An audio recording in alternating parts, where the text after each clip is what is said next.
Salut les copains. Alors aujourd'hui, the question of the month. Ce qui en d'autres termes signifie la question du mois. Mais avant toute chose, n'oublie pas de t'abonner à la chaîne, rien ne se perd ou presque. Tu cliques sur abonner, puis tu cliques sur la petite cloche qui est en bas, comme ça tu es au courant avant tous les autres des nouvelles vidéos qu'il y aura ici sur cette chaîne. Tu peux également me retrouver sur d'autres réseaux sociaux. Comme on a pas mal de temps, je t'invite à aller voir régulièrement parce qu'il y a des informations supplémentaires à ce que nous disons ici sur la chaîne. Alors ce mois-ci, la question du mois va se pencher sur, bien évidemment, ce qui est sur toutes les lèvres, enfin à éviter le plus possible sur les lèvres, parce que sinon vous l'attrapez, c'est le coronavirus ou le Covid-19. Pourquoi Covid-19? Parce que c'est 19 de l'année 2019. Alors comme on entend un peu tout et n'importe quoi sur les réseaux sociaux, j'ai essayé de faire ma petite enquête pour essayer de répondre le mieux possible aux questions qui se posent le plus souvent et auxquelles on a un tas de réponses différentes. Alors cette liste est non exhaustive, je dirais que j'ai pris les questions principales de base pour être certain que tout le monde suit bien ce qu'il faut, et je pense que dans l'entièreté des questions que l'on va développer, nous allons pouvoir nous protéger un maximum de cette invasion du virus qui pourrait venir s'introduire dans notre corps. Alors, n'étant pas médecin, mais faisant partie du corps médical, c'est-à-dire que dans la vie de tous les jours, je reste quand même pompier professionnel, pompier ambulancier, j'ai essayé de me renseigner un maximum sur les gestes à adopter pour se protéger du virus. Alors, première question posée assez souvent: doit-on se laver les mains régulièrement? Alors, pour vous donner une indication par un exemple concret d'une étude qui a été faite, je pense, en France, il a été révélé que un homme sur 3 et 2 femmes sur 5 lavent leurs mains après avoir pris des transports en commun. Ce qui révèle qu'il y en a quand même encore beaucoup qui ne les lavent pas. Il faut savoir que les transports en commun, par excellence, tout le monde s'accroche, s'assied, on met ses mains, le bus bouge, on se rattrape. Donc fatalement, on est susceptible d'attraper le virus sur les mains. Et donc, quand vous sortez, prenez l'habitude de laver vos mains quand vous rentrez à la maison. D'autant plus que la zone du visage où on va assez fréquemment avec ses mains, plus particulièrement le nez, les yeux et la bouche, sont des endroits sensibles de la propagation du virus. Étant donné que c'est des orifices, et ils rencontrent des muqueuses et tout ça, et c'est comme ça qu'on peut attraper le coronavirus. Donc il est primordial de se laver les mains, avec du savon. Jusqu'à preuve du contraire, c'est encore la meilleure solution pour, tuer le virus, puisque c'est le membre par excellence où on va plus vite attraper le virus, les mains. Donc il faut les laver. Il est aussi conseillé de les laver au moins une fois toutes les heures, parce que tes mains, tu vas pas les laisser dans tes poches toute la journée. Et si tu es à l'extérieur et que tu ne sais pas laver tes mains avec du savon, n'hésite pas à avoir un gel désinfectant.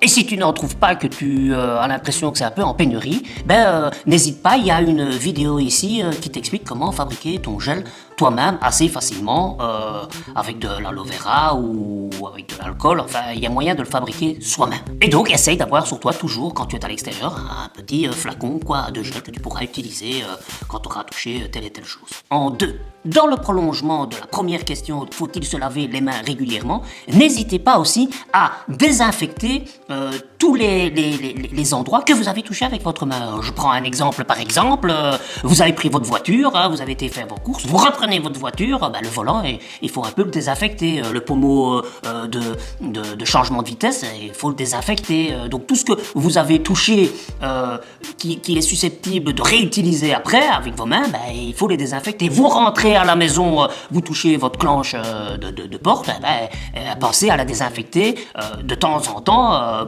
pour essayer de ne pas avoir ce virus qui rentre chez vous, parce que malgré tout, il est sur vos mains, vous prenez une poignée de porte, vous prenez votre volant, il peut se déposer sur les différents objets que vous avez utilisés. On a parlé du volant de la voiture, mais n'oubliez pas votre smartphone que vous utilisez tout le temps et que vous avez probablement tout le temps sur vous. Vous appuyez là, comme ça sur l'écran, il va y avoir des petits virus, on les voit pas, mais ils courent sur l'écran. Si tu le désinfectes pas, il reste là, il n'attend qu'une chose, c'est rentrer dans ton corps. C'est sa seule fonction pour lui, s'il veut survivre. Tu comprends? 3e question. Dois-je porter un masque? Bon, alors je dirais que dans l'idéal, oui, ce serait bien de porter un masque. Mais nous savons que nous sommes en pénurie de masques, que des hôpitaux en manquent, des services d'urgence en manquent, donc il ne s'agit pas de l'utiliser à tout va. Pour te prendre un exemple, si tu es dans ta voiture tout seul, je veux dire ta propre voiture tout seul, il n'y a pas d'utilité de porter un masque. Je vois pas comment tu pourrais l'attraper si au préalable t'as désinfecté ta voiture. Enfin, c'est comme ta voiture, t'as été plusieurs fois dedans, t'es pas malade, donc pourquoi tu vas mettre un masque quand t'es tout seul dans ta voiture? Par contre, si vous êtes dans les transports en commun, où on peut être assez compressé, qu'il n'y a pas une distance d'1,50 m, il peut être utile de mettre un masque. Tu vois, si les autres, parce qu'il y aura certainement des gens qui sont infectés, qui ne le savent pas ou qui s'en foutent, qui pourraient tousser, machin, donc ce serait bien d'avoir un masque. Et encore, dans les différents masques, sachez qu'il y en a très peu qui ne laissent pas passer encore des particules au travers du masque. Si tu vas visiter un proche un peu plus âgé, il est peut-être de bon augure de mettre un masque pour ne pas affecter la personne plus âgée, qui sont plus susceptibles que d'autres d'attraper le coronavirus. Pourquoi? Parce qu'en général,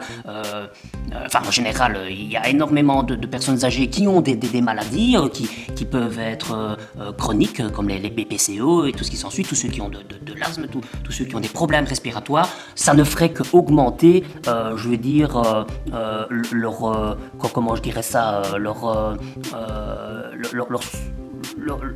ils pourraient l'attraper beaucoup plus vite que d'autres, puisque leur immunité défensive au niveau pulmonaire est déjà atteinte. Alors si vous n'avez pas de masque, vous pouvez utiliser un bandana comme ça, oui, vous le mettez, hop, il faut bien protéger le nez et la bouche, parce que si tu fais comme ça sert à rien. Et quelqu'un interdit, tu l'as dans ton nez, donc bien protéger les deux. Alors, ça ne va pas forcément être l'outil le meilleur, puisque ça reste du tissu et à preuve du contraire, ce sont des fibres qui sont très serrées. Mais si tu tousses, tu vas avoir des projections. Par contre, si quelqu'un tousse, donc c'est déjà mieux que rien si t'as pas de masque, mais c'est pas le meilleur non plus. Et sache que dans l'absolu, les meilleurs masques restent les FPP2 et les FPP3 qui eux ne laissent pas passer les particules d'éternuement ou de tout ce qui s'ensuit. Mais encore une fois, ce sont ceux que les urgences et les hôpitaux ont le plus besoin. Alors, en 4, évite le contact avec les autres, c'est-à-dire pas de bise, pas de serrage de main, parce que sinon tu peux propager la maladie, pas non plus d'accolade, pas de relations plus intimes avec des gens que tu connais à peine, parce que tu risques de l'attraper, donc fais attention, quoi. Je sais que c'est des fois compliqué, mais si tu veux dire bonjour à quelqu'un, tu fais signe de loin, tu dis bonjour, t'as une voix, tu peux parler, tu peux éventuellement lui faire, avec le pied, mais essayez d'éviter un maximum les contacts. C'est aussi un moyen de propagation de la maladie. Et en parlant de contact, quand tu vas faire tes courses et que tu reviens de tes courses, il est conseillé de laisser au moins 4 heures tes courses dans un endroit qui n'est pas directement ta maison. Si tu as un couloir ou quoi, laisse-les là pendant 4 heures, histoire que le virus meure de par lui-même. Il peut peut-être rester plus longtemps, mais il est conseillé de laisser ces affaires-là pendant 4 heures sans les toucher ou quoi que ce soit, histoire d'éviter encore un peu plus que ce virus se propage. Mais bon, là j'ai aucune vraie certitude, donc n'hésitez pas à me dire en commentaire si effectivement il faut faire attention à ça. Si de votre côté vous avez d'autres choses auxquelles je n'ai pas pensé, n'hésitez pas à le mettre en commentaire, ça pourra servir à tout le monde. Je vous demande juste de vérifier les dires que vous allez mettre en commentaire pour pas dire tout et n'importe quoi, parce qu'on sait qu'il y a plein de choses qui se propagent sur les réseaux sociaux, et puis pour finir, on ne sait plus ce qui est bon. Alors, en 5, quelle est l'attitude que je dois adopter si je dois éternuer ou tousser? Le meilleur geste à adopter si tu dois tousser et éternuer, c'est dans ton coude. Tu vois, parce que là, il est pas enfin oui, il est sur ton corps, mais sur ton pull, quoi, tu vois. Si tu fais comme ça, paf, tu en as mis sur tes mains, tu vois. Donc, qu'est-ce que tu dois faire? Tu dois laver tes mains, parce que ça reste aussi, non, tu vois. Donc, essayez d'éviter de comme ça, ou il faut là, hein, parce que là, ça va pas rester des mois, ni probablement des heures. Enfin, j'ose espérer. Ce qui est sûr, c'est que dans les mains, tu les laves, hein, d'office. Donc, je sais que j'ai dit qu'il faut essayer d'au moins une fois laver ses mains par an, mais si tu as tout ça dans tes mains, ou lave, hein. Il n'y a pas de, comment je dirais, au plus tu laves tes mains, au mieux c'est. Au moins tu laves tes mains, au plus tu peux l'attraper. Donc voilà, tu fais comme tu veux. En 6, dois-je prendre des antibiotiques pour me protéger? Si c'était le cas, il y a déjà longtemps qu'on aurait guéri les personnes infectées, hein. Je crois. Et entre nous, jusqu'à preuve du contraire, que je sache, les antibiotiques, c'est fait pour se débarrasser des bactéries, pas des virus. Et pour le moment, de ce qu'on en sait, le coronavirus est un virus. Et c'est d'ailleurs pour ça en général que contre les virus, les chercheurs cherchent, hein, enfin j'espère qu'ils vont trouver, qu'ils vont pas faire que chercher, cherchent un vaccin, un virus vaccin, un antibiotique bactérie. Ok, hein, tu fais bien le bazar dans ta tête, hein. D'ailleurs, quand tu as une grippe, on a créé un vaccin contre la grippe. On n'utilise pas d'antibiotiques, hein. Et le coronavirus, si tu veux, c'est un peu... entendez bien ce que je dis. Je dis pas que c'est comme une grippe, mais on peut dire que c'est un peu dans la même veine, puisqu'il y a des symptômes un petit peu similaires, hein. C'est pour ça que des fois, quand on a une grippe, on se dit, oui, est-ce que j'ai pas attrapé le coronavirus? Donc voilà, il faut un vaccin, hein. Ça, c'est dans la tête, il faut un vaccin, hein. Pas d'antibiotiques, ça ne sert à rien. En 7, n'hésite pas à aérer le plus souvent possible ta maison, hein. Comme c'est ton lieu de vie, il est plus que conseillé d'aérer, de faire tourner cet air. D'ailleurs, même en temps normal, on te dit le matin, quand tu te lèves, aère un petit peu ta maison, enfin, sauf si ta femme ou ton homme est encore en train de dormir, surtout en hiver, s'il gèle, ça risque de le réveiller. Et on sait que quand on est réveillé par comment je dirais, quelque chose extérieur qui nous oppresse, on se lève de mauvaise humeur. Donc, on fait ça peut-être après qu'il soit réveillé. Enfin, trouve-toi un moment pour aérer et faire circuler l'air. Je pense que c'est un bon conseil. Dis-moi ce que tu en penses en commentaire. S'il y a des gens plus spécialisés, peut-être qu'ils pourront, comment je vais dire ça, confirmer ou infirmer ce que je viens de dire. Alors, en 8, faut-il éviter les produits chinois? Alors, je dirais que dans un souci ZD et d'empreinte de carbone, oui. Ça vient quand même du bout du monde, je dirais oui. Mais, je dis bien mais, le fait d'avoir un produit qui vient de Chine ne veut pas dire que tu vas attraper le coronavirus. Ni de manger chinois, tu n'attraperas pas le coronavirus. Et d'ailleurs, tous les autres pays asiatiques, que ce soit coréens, thaïlandais, je sais pas, vietnamien, non, si tu prépares une cuisine toi-même ou tu vas le chercher chez un traiteur, puisque les traiteurs restent encore ouverts, et les restaurants ont essayé de mettre en place des services traiteurs pour aussi survivre, hein. D'ailleurs, n'hésitez pas à aider vos installations locales, vos restaurants locaux, s'ils font du service traiteur, afin que ces gens puissent faire manger aussi leur famille, quoi.